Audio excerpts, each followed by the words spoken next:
All right, so today we're going to look at hip bump sweep and a couple of submission sweeps that we can hit off when our partner defends the hip bump sweep. First of all, we're going to look at two things. We're going to look at how to do the hip bump sweep, and then we're going to look at our first submission attack. So first one we're going to do is we're going to try to clear the arms out of the way, because there's no way that I'm sitting up into my partner to make the sweep happen if his arms are in the way. So I'm going to bring my arms in underneath. You can lift your hips if you want to. That'll give you a little bit of space. And also when our hips drop, it just makes that little bit of space between the hands and the body so that it takes the friction away and we're able to pull the arms to the outside. Obviously sitting here now, it's not going to work. We need to make this happen immediately. So we sit ourselves up and we come up to the hand. One of the most common mistakes I see with the hip bump sweep is this. Now, if you're rolling with like a beginner white belt, you might be able to get away with doing it off your elbow, but it's not going to give you enough hip bump. So we're going to come up to the hand, we're going to go just underneath the elbow line, lift the hips up. This near side leg is just going to drop slightly so it cuts under the legs, lift and step over the top. Now, for those of you guys a little bit more beginner, we can just bring the arm across and we can just go into mount position. Those that want to combine this with a submission, we're going to drop the leg, take a big back step off, collect the arm, switch the hips back, step over the head, and we'll finish the Kimura from the position. Just purely because of the position we've ended up in, the arm is available. So again, hip bump sweep, lift the hips, pull the arms to the outside, sit up onto the hand, hips high, over for the hip bump sweep. So first one we're going to combine that with arms to the side, we sit up. So I go for the hip bump and he bases his hand out to the side. So I'm not able to complete that. So I'm going to take the hand that I'm basing off of and I'm going to go straight for the wrist. Other hand is going to go over the top, all in one motion. So the hand comes in and we drop down in on the Kimura. Lock it in tight. Hips are now going to start to move out. So we create the correct leverage. I can still finish a Kimura from here, but this becomes a fight of strength. Here it becomes leverage, and it doesn't matter how strong he is once I'm out in this position.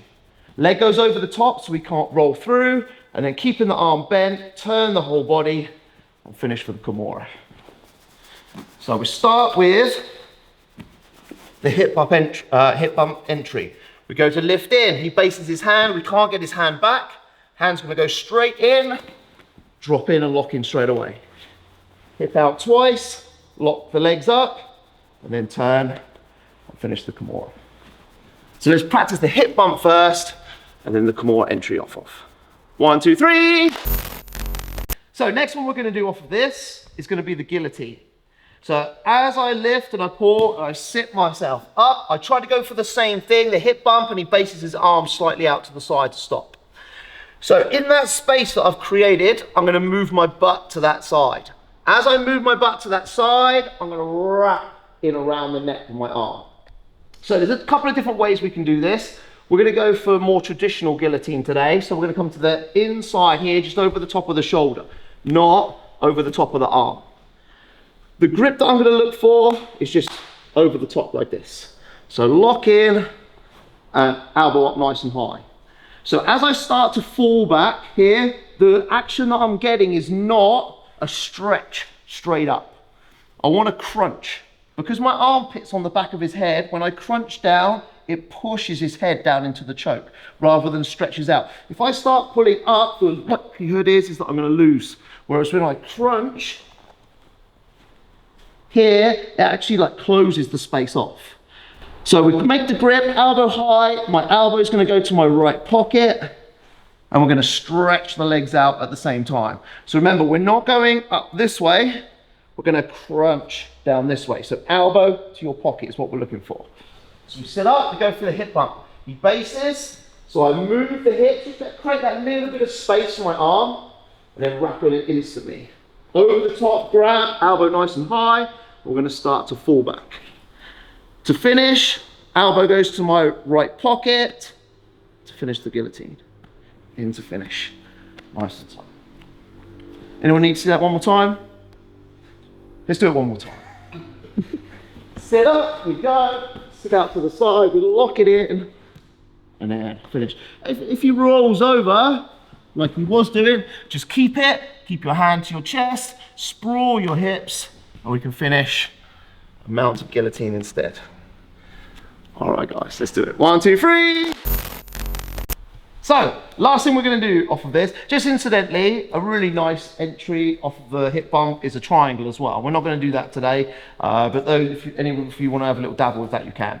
So, last thing we're going to do, we come up, we sit up for the hip bump, not quite working out for us. So we're going to go over the top for the guillotine. I figure like this is not really working for me. So I'm going to go underneath my partner's far arm. So what I want to be thinking about here is driving my thumb towards me, not pulling my arm across the body, because I don't get the same like neck crack. I want to pull the thumb in, we're going to connect the hands, and we're going to start to fall down to our shoulder.